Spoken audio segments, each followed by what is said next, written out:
Alrighty then. It looks like we're live here, studio. So just at the end of this one, you're just gonna stick around for like two, or so your video can upload to the Yeah, that's system. Basically, it records in way better quality than I've used the system before. It's very cool. I don't pay for it. Yeah, I'm looking into Riverside at the Yeah. moment. Yeah. Like test it, record a video on hours or anything like that. You can log into it, record, and then see if it's going to be worth it. We use it like twice a week, so it's pretty awesome. Awesome. Okay, we're live. Feeling good? Ready to go? Well, let's rock and roll, baby. Awesome. Welcome back to the Coaches to the Moon podcast, ladies and gentlemen. It's Australia Day today in Australia, which means it's a public holiday, but Scotty Andrews is always on the grind. A friend of mine, Scott Andrews, I would say that what he does is he helps men in to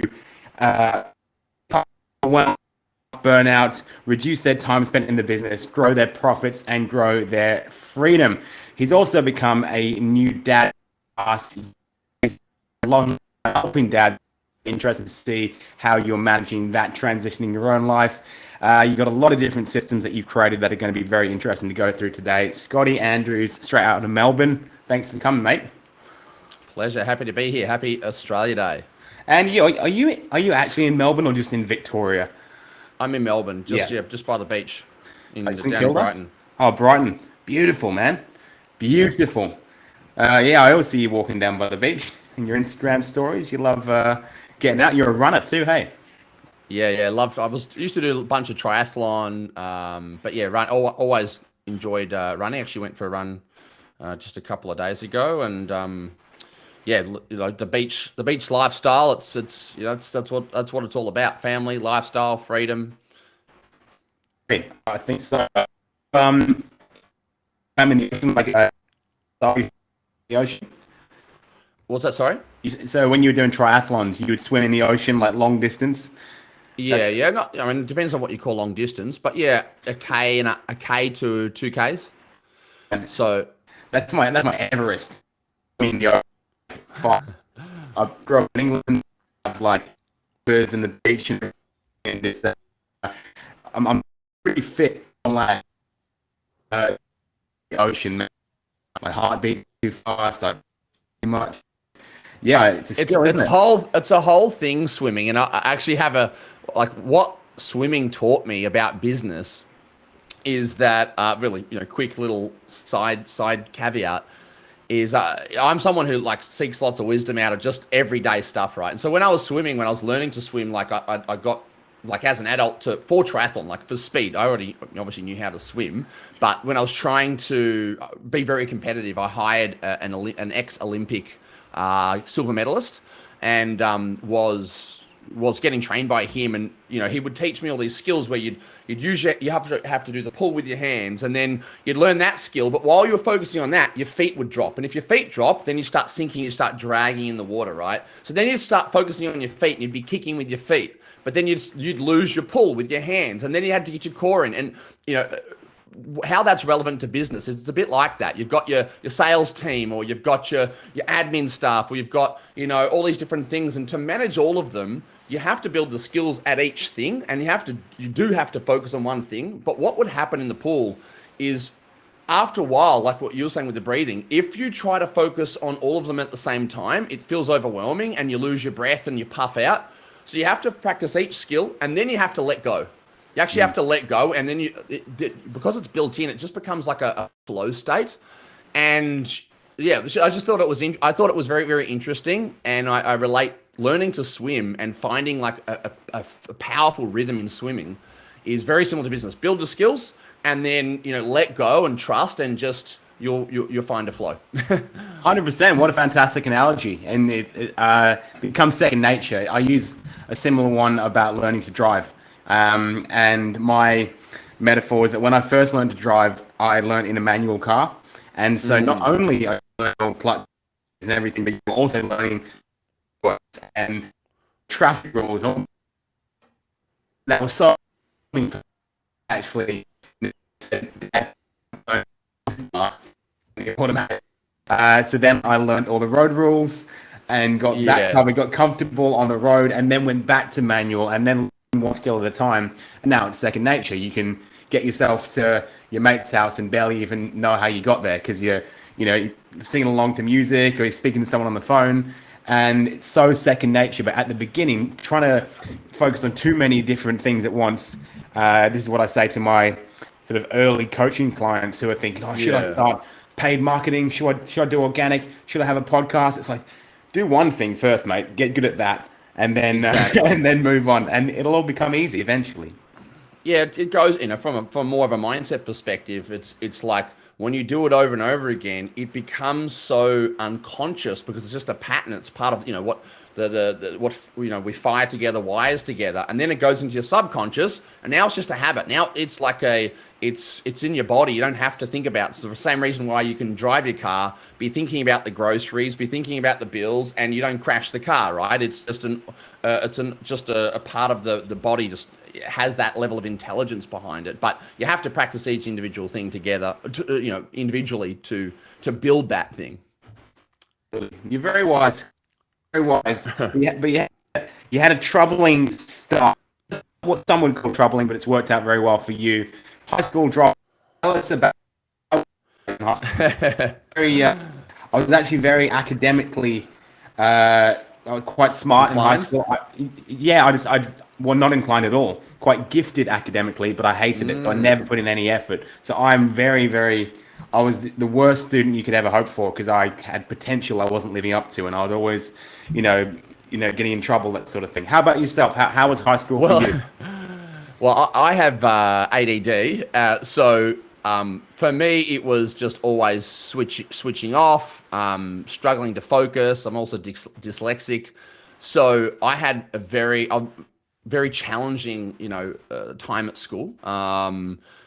Struggled, like never did homework, struggled to focus in class. And so of course, when you're unable to focus and you're not getting support that you need from teachers, putting your hand up all the time, asking for support, after a while, I get sick of looking like an idiot. They get sick of answering my questions. And then, the relationship of trust that it takes to feel like you want to do a good job and whatnot, I just became the class troublemaker and class clown and those types of things. I grew up in Shepparton, which is a small town about 2 hours away from Melbourne. And it's a pretty rough town. So, my friends, we were all getting up to a lot of mischief, and school I just couldn't care less about it, to be honest. It was like uncool to be smart where I grew up, and I just, I had depression when I was very young. So I felt very, disconnected from things. I definitely did not enjoy school. My friends dropped out at like 14, 15. I stayed in school. I had a little brother, and I wanted to, if you have a big brother in high school, you're instantly popular. You get to do things. And I had an older sister. I didn't really get that from her. So I was like, all right, I want to stick around and make sure that he, gets a kind of a good ride in high school. So I finished, I think, year 11. And then I basically moved to Melbourne at 17, became an electrician. Did an apprenticeship as an electrician, and then did that for a couple of years, and then didn't enjoy that. So after that, I went into I always loved helping people, so I went into coaching. I became a personal trainer at about at 21. But I'd always loved entrepreneurship. I had always had that in me. Always, like every little thing that I was doing when I was younger was always, I had lots of big ideas and those types of things. So it's been, done a lot of different businesses since then. That was kind of the country lifestyle, turned to city slicker, and started out in the trades. My dad's a plumber. My brother does heating and air conditioning. So it was kind of like, when you're in school and you don't want to go to uni, I just thought, okay, there's doctors, there's lawyers, there's accountants, that's university, or psychologists. I'm not going to go to uni. And then you've got plumbers, plasterers, electricians. So I just thought, well, let me just do that, Mm-hmm. Yeah, brilliant, man. No, I I became a chef after school. Yeah, same reason. You know, I was like, I can do this. I'm not having to go to uni for this one. I went to uni for like 6 weeks and then just like smoked cigarettes and sat at the bar all the time and avoided class. But so that's really interesting, man. I didn't know about you know, the ADHD and dyslexia. Do you think that they're, you know, that struggle to focus with the ADHD has any impact on people having big ideas? You see it all the time. Yeah. Yeah. And it's big ideas that maybe you don't have the same, I guess, inhibitions.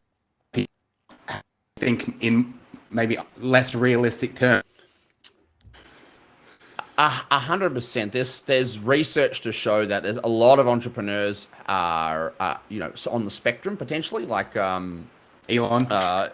yeah, like and also on top of that, you know, ADHD. It's a different way of it's called having a neurodivergent brain, and so neurodivergent brains think differently. They certainly don't have certain inhibitions, and you know, for me personally, it was like the rebellious spark of me, never wanting to work for everyone else, being very opinionated, very confident, always being very, very deep, seeking wisdom from things. But yeah, definitely, it has its hindrances because you know, one of the main books that, you know, I give to my clients now, or some of the methods that I teach, some of it's based on Michael E. Gerber. I'm not sure if you've read the book, The E-Myth, very popular book for small business owners, and so he says there's 3 different personality types. There's the visionary, which is obviously like the entrepreneur. That's the person with the ideas and whatnot. Then there's the integrator. Okay, the integrator is the person that obviously integrates the visionary's ideas. And then there's the technician. The technician is the doer. Now, this is different to the 4 stages of business. For 4 stages, this is the personality. So for me, where I struggled between 20 and 30 was that I'm more of the visionary. In my current, you know, coaching company, and with clients, like I'm doing the strategic stuff, I'm doing the big vision stuff, and now I've got a team behind me that can integrate my ideas for me, right? And so it's having that. It's a gift, as Kerwin would also say. It truly is a gift, but you need to learn how to manage it. And so I spent my 20s and 30s going through many, many, many different businesses, some being very successful, some failing abysmally, and all massive, massive, you know, learnings, which is now the stuff that I can help my clients not have to go through. But many clients that come to us, because we kind of do a mixture of both business development and personal development, a lot of them are similar. You know, they respond to my content where a lot of them do have ADD, or maybe also didn't do well in high school, or also got into trouble and partied. And, you know, we attract the people that, you know, like us and maybe want to be like us. So, but yeah, to answer your question, simply, I think it's a superpower, but without the holistic health stuff, it can be very, very damaging and very, very challenging to operate at your best consistently. That ambition about and that sort of rebellious nature that can come with it, that's probably way more impulsive when it comes to things like substance abuse, that sort of thing as well. 100%. Go one of 2 ways, right? Yeah, and that's what we see a lot of. Like we have a lot of guys that, you know, they might have a really big business and they're coming to us because they're struggling to manage their energy. They're burning out all the time, which I've been through many, many times. And it's tough. Like entrepreneurship does attract people that are going against the curve. And when I say entrepreneurship, could be like just business owners, you know, doesn't have to be, we have a mixture of like, you know, online business owners and offline. But yeah, ultimately, I think, yeah, very much so business attracts people that don't want to work for other people, do have a vision and dreams and things like that, and have that kind of funny part of them that they're willing to take these risks. Like I think Elon Musk said, you know, starting a business, if you knew what you had to do when you started it, you probably wouldn't do it, right? So you have to be a little bit nuts to be a business owner. You have to be a bit nuts. And that's why 95% of businesses don't last, because they're not willing to either invest in the coaching and support to help them navigate these things. It's freaking hard. You know what I mean? Yeah, pain in the ass sometimes, Scotty. You know, you and I have found that out together. Not everything works perfectly. Try to do some you know, make something work a little bit. We will get there. You know? Yeah. So the burnout thing that you touched on is really, really interesting. Because you said that you've gone through periods of managing your own energy. I ago that we didn't see each other for a very long time, and now we see each other kind of weekly. You seem like you're pretty, energetic and on top of it. However, you also welcomed your daughter Lily into the world at the end of the last year, and so you've got a brand new baby. You're scaling your business. I know you, and you help dads to do a similar thing, to manage their businesses, get more time freedom with their families. So, how's it working out for you now that you're in the trenches, man? Yeah, well, I guess, being that so it's a quick backstory. So when I was a kid, my dad was a great man, like beautiful human, but he was stressed a lot, and that impacted how he was as a father, and that impacted me, right? And so it's been my mission and my vision for as long as I can remember to, number one, not end up like my dad, which a lot of men who are watching this probably, they might have similar things that they might relate to. And so that brings me to like the vision that I've had for the last 10 years is to create a business whereby when I had my child, that I'd be in the best position possible to be the best dad. I knew that I had ADD, which can tank my energy sometimes and take you on roller coasters. And, I wanted to make sure that financially I was set. I wanted to make sure that time-wise that I was set. And so whilst I had other businesses that were making money and that I enjoyed, I was very, very specific on the life design that I wanted, how many hours I wanted to work, what time I wanted to wake up, when did I want to spend time with my children. And this was all planned over the last 5 years. At 30 years old, I knew I was going to have kids in my mid-30s. I'm now 36. And so to answer your question, of course, being a father, there's been challenges. Crying for me has been the biggest challenge. I struggle with the not the regular crying, but the intense level of crying. And I don't think any design of my business or life could change that. That was a bit shocking, but everything else was great because I had set up the systems, I have the staff, I've got the business into a place where I can be anywhere in the world and run my business. I've got, my clients and the coaching, the way that I've got that set up, it's on specific days. I've got an amazing relationship, which my partner and I have worked on. So every other aspect of it has been very specifically designed. And so it's been amazing. Ellis and I knew that we were going to, that as parents, that because we have some of our own challenges that we go through because of our personalities, being very extreme people, we knew that we wanted to get some help. So we made sure that we had money to be able to afford having nannies a couple of days. My wife's just launched her new business over online for Italy. I've obviously got my stuff. And so running a business is tough. Working from home can be challenging when you've got a kid. But so all these things have been very specific. So as a whole, I practice what I preach. This is exactly what I get my clients to do. We just did we've got these CEO leadership retreats that we do, and we just finished one the other week where we help our clients design what their life wants to look like and then reverse engineer, and that across health, wealth, relationships, across everything, not just in the business. So, yeah, it's actually been fantastic. Obviously, the first 3 months have been tough, but now she's at about 4 months old and really starting to build that relationship, obviously. So yeah, it's been fantastic. Besides the crying, everything else has been great. Well, lots of walks on the beach. The crying's not going anywhere for a while, my man. So it's much easier though when they start to smile and laugh back at you. Hey, exactly. We're getting a good trade off between smiles and cries now. Yeah. Oh, beautiful, man. I think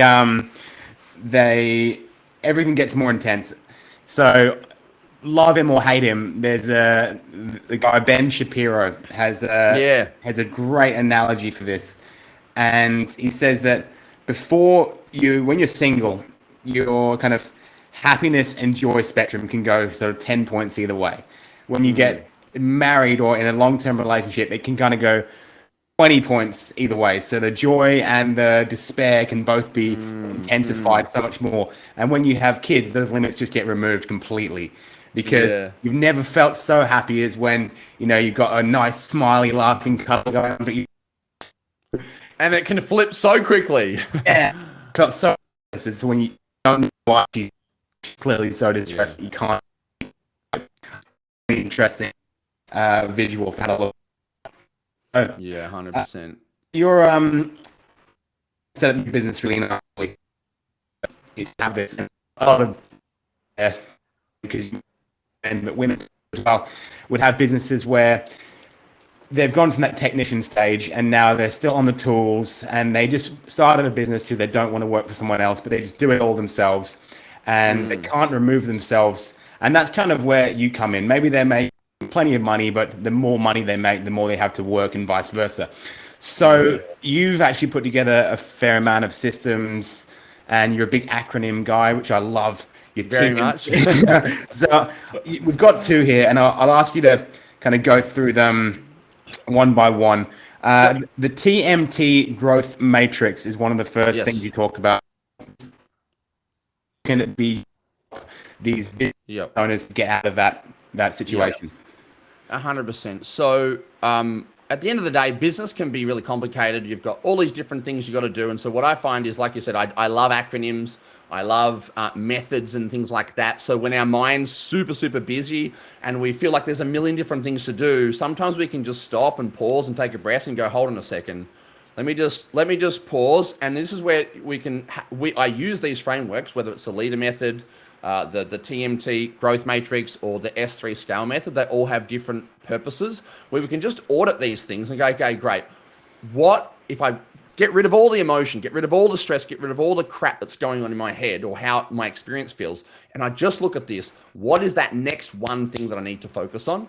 And so scaling and growing are two different things. Scaling is actually being able to actually scale up the company so that it grows without you. But growth is really just making sure that you're hitting targets and moving forwards. But doesn't necessarily mean that you're scaling. So the growth matrix, the TMT growth matrix, the T stands for time, the M stands for money, and the other T stands for team. And so wherever you're at in your business, whether you've got a 7-figure business, 6-figure business, 8-figure business, it's always going to be one of these three things that might be blocking you right now from getting to that next level. So for instance, if you're in the technician, if you've got one to a couple of staff, and whether you're a coach, a consultant, an agency owner, or a tradie, or any type of business, there's a financial cap that happens when you're still doing the technical work. So if you're doing 20 hours of the coaching, or 20 hours of the plumbing, or 20 hours of that, then the first thing you would want to do, or 40 hours, is you might go, okay, great. How do I get to that next level of earning 500 grand? Is it time? Do I need more time? Do I need more team, or do I need more money? The reason why we need more money is because we can't afford to put another person on the payroll, right? Maybe you need a project manager. Maybe you need a marketing agency. Maybe you need this. Great. How am I going to make that money, right? You might go, okay, great. Well, I can't make the money right now. I can't make more sales because I'm trapped in the business. Well, then we know that it's going to be a team member. And so we can assess through this little matrix very, very quickly, what is blocking me right now? And it's always going to be one of those things, either time, team, or money. And so it's just a very simple way to just have a very quick audit. And sometimes you'll kind of go, oh, I think it's time. I think I need more time. But then you realize, well, I can't get more time back until I have the money to pay the staff member, like I said before. So you go, great, then it's money. You look at the money and you go, okay, but I can't get the money until I have this thing. And so you kind of can bounce around a little bit and go, but then you get very, very certain about what the next thing is. So all the noise that's saying, fix this thing, fix that thing, is irrelevant. You know that the only thing that's going to make the biggest difference and what you should be focusing on in this next quarter or this month or this 6-week sprint, however you structure your years, is this specific thing. And then you can brainstorm, okay, great, what are the steps I need to do to get that team member, get that money, or get that percentage of time back? Yeah, awesome. I've just written that down. I've drawn it in kind of like a circular flow chart where each arrow is pointing to the next one. And it seems to make total sense like that. Like, time flows into money. If you have more time, you can make more money. If you have more money, you can hire more team. You have a bigger team, then you can make more time. And it just continues and goes round and round. And that's exactly that. It's just rinse and repeat. Like if you're at, like, it doesn't matter if you're at 7 figures, 8 figures, 10 figures, it's always going to be one of those three things. And you're exactly right. They just circle with each other. And sometimes, like, for instance, a lot of people who are like, let's say a lot of the guys that come to us, they're like technically, let's say they're still doing 30 hours of technical work per week. They're like, the number one thing they might need is time so that they can go and get more business, their team members, for instance, or make more money so they can afford. So you don't always have to reduce. You might just hire a virtual assistant or hire a PA or hire something small just to get a couple of hours back per week. And when those couple of hours, then you set up a system that's going to get you another few hours. And so, but essentially, these are just focus points that we can look at to break through all the noise. Yeah, it's a real life example because I at my friend's house the other day. He is a carpenter and a builder, and I was saying that my friend is looking, for a builder in the same street where he lives, and he's like, "We don't need any more work, man." And he sounded stressed when he said it, right? So he's got a team and everything, but in that situation, people being like a really busy plumber, for example, maybe he's doing everything himself. He's got more jobs. He needs more time, so then he can go and get more business to then hire someone else. Exactly. He can't obviously delegate all of his technical work. Can you recommend, like, in that sort of scenario, what they could delegate out first to get more time? Yeah, so we have a doc, which is just called, Managing Time Like a Pro. And so what I'd first do, let's just say it was a client of mine, we would just audit their time. And just like, it's as simple as that. We've got your personal life, you've got your business life. And the first thing we'd want to do is go, okay, great. How much money do you want to make? Let's say he's currently making $250. He wants to make $500,000. Well, we'd go $500,000 shared between, say, he wants to work 45 weeks a year. Okay, he wants to have 7 weeks holidays. And he only wants to work 40 hours a week. We'd get an hourly rate.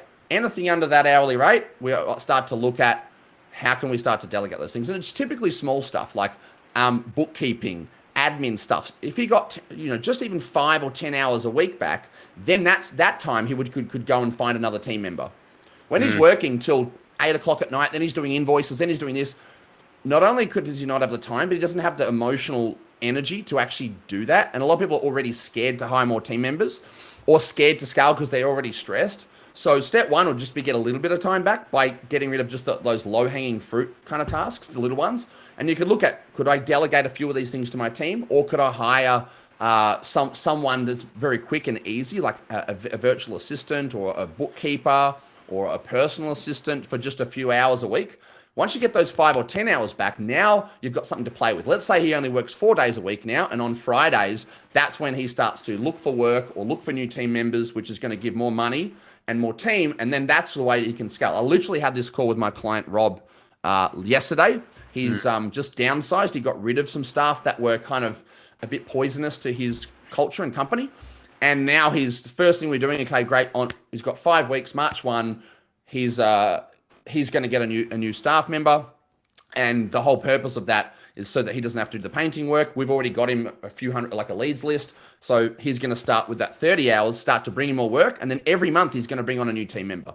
So by the end of the year, he'll have about 8 staff. He's already got the leads in there. And it's just, he's literally just using this TMT growth matrix. And just every month, time, money, team, time, money, team, time, money, and just rinse and repeat. Hugely simple and tangible and helpful, man. Goodness me. Love that. Love that to bits. And everything you're saying, like, I feel like even 10, 15 years ago, a lot of this stuff would be way less simple than the way it could be today. Just outsourcing your bookkeeping and a little bit of admin so fast just by hopping online and finding someone in a country where the cost of living is much lower. Yeah. Like hiring a bookkeeper down the road who's kind of like a 45-year-old lady who lives in your village. It's going to cost you significantly more. Like literally, we just did that. We've got a bookkeeper in Philippines, $10 an hour. Yeah. And we already created the system, and so we just train her on it. She's a Xero expert, so she knows Xero And so we've already got our accountant, but she Yeah. just handles. So we've just gotten 10 hours back per week. That's a perfect Yeah. example. That costs us $100. Well, our time's worth thousands of dollars per hour. So I wasn't doing. My partner is my wife is my business partner. So that gives her time to work on her business. And so in her business now, she's scaling that. So yeah, it's just one of those things. But the challenge and the reason why, and this is what I teach my guys, the reason why people aren't doing that is because they don't know how. And that's the thing, right? We weren't taught. Most people who get into business, and it doesn't matter if you're a coach or an agency owner or a plumber or an electrician. Most business owners are good at the technical skills. So I was a coach. I was wondering why I wasn't being successful in business. And then you have to business owning, being good at sales, being good at marketing, looking at finance, team and operations. These are all skill sets, like we said with the swimming analogy, right? And so the reason why people don't do this is because the better the devil you know than the devil you don't. Yeah. So people know they know they probably could hire someone, but they either don't have time, it's in the too hard list, they don't know how. So I'm just going to keep doing my painting because that's what I know how to do. And that's the biggest problem is like you need somebody to kind of push you, somebody to keep you accountable, and that's kind of and someone like we actually do some of this stuff for our clients. We would hire them a bookkeeper. We would give them our systems. We give them our templates so that they don't even have to do that stuff. They can just do what they are good at doing, which is in their genius zone, which is where they're going to thrive. I love it. It's you're completely right that people get nervous doing things outside their wheelhouse. To so on and so on, really. That's really, really good. Really good place. That's the first thing I did. Yeah. When I had a cafe. So, like to do. It's always the little at the end of the day that get you stressed. That's right. It's not the painting or. That's why you started, because you like that. It's the bookkeeping and the software setup and the things that you can actually outsource very, very quickly and cheaply nowadays. Yeah, and this it's crazy. It's crazy how much stuff that you can delegate, that you can set up and win systems, like whether it's having your like software, like task management systems, and then delegating certain things. Like every month, something that we get our clients to do. I actually got this idea off two different guys. I think his name's Tim Uchuk, and there's another guy, Casey Golan. They have both similar ways of doing this, and they both call it the same thing, funnily enough. I'm not sure if one taught the other person, but it's called the operator to owner task transfer. And so we do 6-week sprints. So every 6-week sprint, we write down those tasks, like I was saying, all of the things that you're currently doing. What's the energy impact of those tasks, and how much would it cost to delegate those tasks? And then we pick a couple of things off that list, and then we either give it to someone in our current team, or we look at who would we need to hire to give this to. And so over that next 6-week sprint, we're handing over those tasks. And we do this every 6 weeks, because as a business owner, if you are actually scaling your business, every 6 weeks or every quarter, you should be doing new things in your business.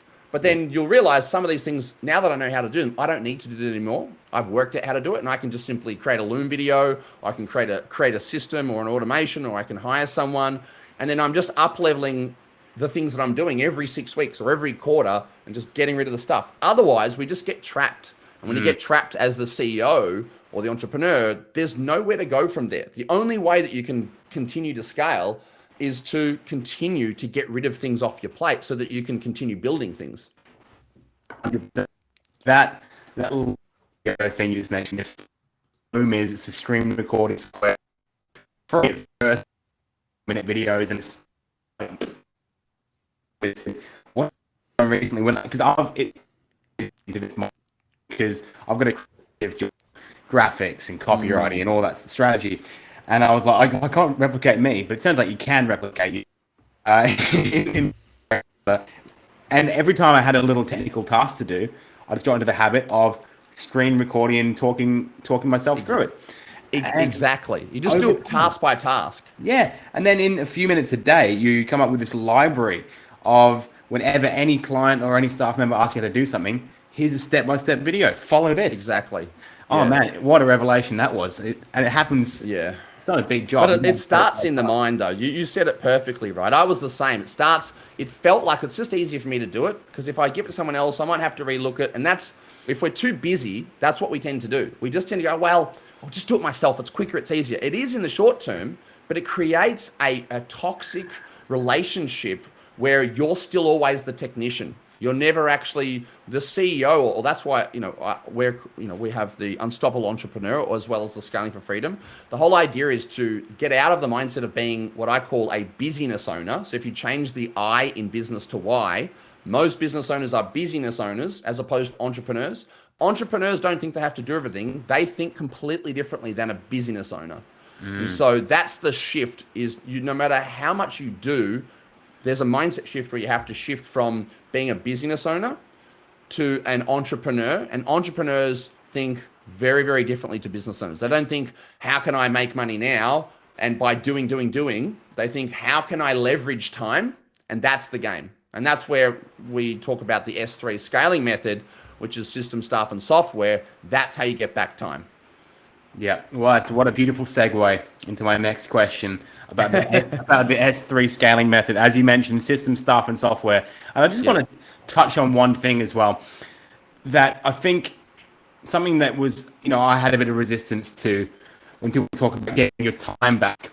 As and me talking to my team about I need to delegate more stuff to them, give them more roles and responsibilities. It's not so I can sit on a beach somewhere and do nothing.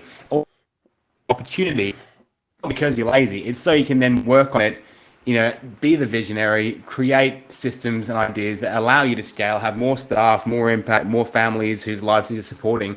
At least that's the way I think of it. It does let you pick up your kids from school if they're having a, panic, a screaming attack like mine were yesterday. But I think that a lot of people might get the mindset that when you talk about online business and time, like the 4-hour work day and your laptop in a pool for some reason, like all this nonsense that you get on Instagram. Well, you're talking about this stuff. Well, for me, it's about options. So yes, 100%. I think like that's a perk that if you want to, if let's say I've been working really hard on some projects, then I might feel my energy starting to lower, and I have the option because of the way that I've set up my business that the business doesn't rely on me. I have 2 days a week where I do the coaching, which means I've got 5 other days. If I don't want to work, I don't have to. But obviously, because I do want to scale my business, what you put in is what you get out. So it's up to me, right? But yeah, obviously for most people, what I would say is the guys that come to us, most of them want to get a little bit more time back to get healthier, spend more time with their family. But let's say, for instance, if I use Rob as an example, my client Rob, who's got a painting business, he'll get once he hands over, he gets another paint. That's going to give him back about 35 hours per week. Of that 35 hours, he might spend, and this is something we would coach him through. What do you want to do with that time? What's going to actually bring the most happiness, also the most growth? Because happy business owners are typically successful business owners because we can last the distance instead of burning out. So you might go, well, I'm going to do 5 hours a week. Now I've got more time to be healthy, but I'm going to spend those other 30 hours a week, and we've got the next project, which is at TMT, right? I'm going to get more. If I want to make more money, I need to get more team members. Okay. So then he's got 30 hours a week now to set up systems, staff, and software. And those are the things that are going to allow him to continue to, and he'll get busier. He'll lose some of that time. And then, like I said before, he'll use the owner to operator to owner transfer sheet. He'll build up his tasks, and then he'll get rid of some again. Then he'll build up new tasks. Then he'll get rid of some again. So it's just a game. When you have these frameworks, you can follow some methodologies rather than just and a structure and a procedure of actually, kind of how to scale. Yeah, 100% no. And is all the time. You got to applaud simply have to understand. So a lot of notes. That's what my camera. I'm making notes. For like, good. Lots of value for free here. It's nice. The podcast is a very sneaky way of getting coached for free by some very clever people under the guise of making content for you. So the system software and staff S3 scaling method, right? I know that you guys you do a lot of done for you stuff for your clients as well. You help them to build some of this stuff. So for the people out there who are not working with you, system software, and let's talk about just, I believe the system come first to then manage the software. Yeah. You need systems, whereas more staff you get. So when you talk systems, Scott Andrews, what sort of system up to give business? Yep. So really great question. And again, if I refer to a client, we've got a client, Josh, who owns a really amazing company down in Torquay called Australian Business Consumables, ABC. And shout out to Josh. And I'm going down to Torquay to do a talk with their team. We're setting up this exact kind of what I call like a tripod. So the systems that you need to implement, number one, you need a task management system. If you're a tradie, that means like some sort of a project management software. So we would recommend things like, obviously for tradies, there's like things like Tradeify, right?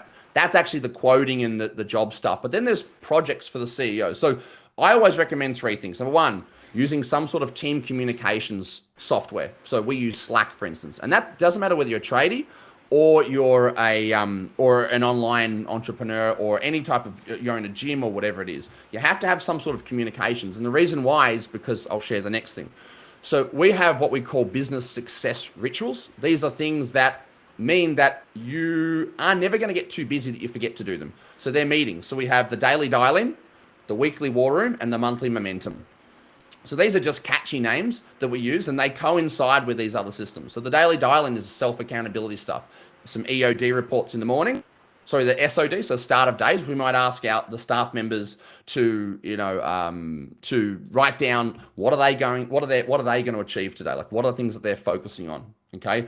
At the end of the EOD report, which is the end of the day, and they use Slack to communicate these so that the manager can, so no one, there's like self-accountability. It's just a system that they teach, okay? You have a template, you answer 3 questions at the start of the day, answer 3 questions at the end of the day. Did you complete the tasks you want to do? Is it done, not done, or in progress? Yeah. And that way we can have this communication with you. If you're running multiple projects or if you're running multiple teams, the manager of that team can just simply scan across these reports very, very quickly and know who needs to be spoken to, who's falling behind. We use that. So that's the daily dial-in. The weekly war room is where we actually review last week, plan out the next week, a bit of a battle plan, i.e. the war room, and monthly momentum sharing like goals and visions, right? So we've got Slack as team communications. We've got, and the actual business success rituals are the things that get communicated in there. Yep. And then, of course, we've got the task management systems for rolling out certain projects in, say, ClickUp, Monday.com, Asana. And so those 3 things shared combined mean that typically things get done, and we're not just focusing on the small rocks, the fires that pop up, but we're actually focused on things that are going to move the needle forwards, like the 80-20 Pareto rule. So those are the first things that I always recommend, and that kind of covers systems, it covers staff, and it covers software, all 3 things. And it's after that you can start to build in obviously more systems. For instance, an onboarding system, a lead acquisition system, a customer journey experience, which is a system. These are just processes that can be followed by anyone in the team. We can due date things, we can assign people to things, and it just means that you're setting up your business to scale.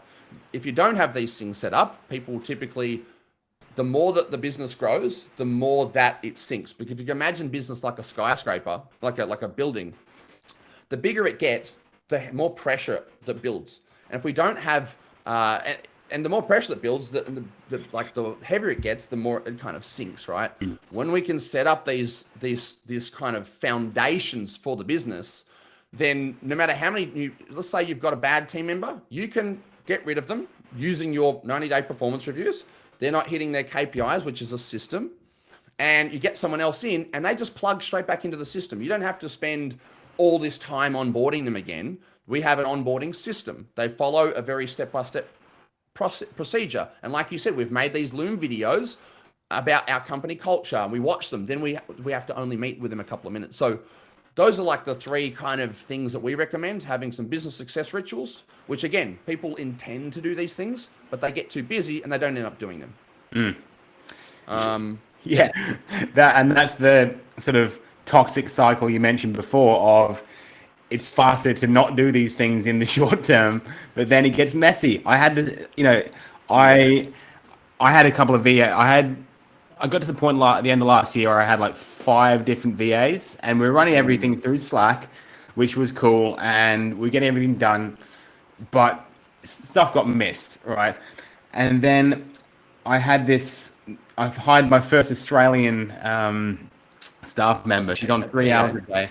Yeah, basically. Well, she came on as a client success manager, so to help me kind of do the check-in, bubbly and confident and just smart. And I was like, this is a lady I can have on camera and just kind of really make people feel amazing. That's Gabby. Gabby's awesome. If you're watching, Gabby. And Gabby came in, and she like, and 5 minutes, she like told me off lack of system and it doesn't work. You got to set this stuff up. And she gave me all this critical feedback that I just me having and it can get very, very messy, very quick. Yeah. So like we've got lots of people have, like, let's say someone might have nothing, or they might have just Slack, right? But it's not just having it; it's having the system and the procedure that everybody is very, very clear on why they're using it. Because some people don't want to use it. We try to, like, businesses go, oh, my staff would never use that. And, then you ask the staff, hey, how did you enjoy when you finished jobs late and you had to work late because you weren't organized? How did you enjoy this? How did you enjoy that last year? Oh, I hated it. Okay, I've got a solution for you. Would you be open to, doing a meeting on it and blah, blah, blah, blah, right? And but the trick is to not just have the software, but to have the system of how the software is going to be used and have that very clearly communicated. And then also have why we're using this system, because other people just don't use it. To get the team members to do the daily dial-ins and keep them accountable, there's a whole kind of thing there. But to answer your question that you were saying before is, step one, just start small. If you don't have a calendar, get a calendar. Start with Calendly or something like that. If you're not using your Google Calendar or your other things, like, start putting in meetings and notes. If you don't have a communication, start using something like Slack, and you build them kind of, you can either, if you're doing it yourself, you just build them one by one. If you're having, a business coach or someone like us, the best thing to do is set it all up and think it through, and then have a meeting and get everyone on board and do like a presentation and launch it, and then roll it out. Yeah. Really, the best thing to do is just hire Scott and take you through for you. I think anyone can tell from the show how valuable this information is and how you've laid it out really, and really interesting that I would probably associate with online business, remote business, the to brick and mortar, like plumbers. That sounds like a game changer to me. Really helpful.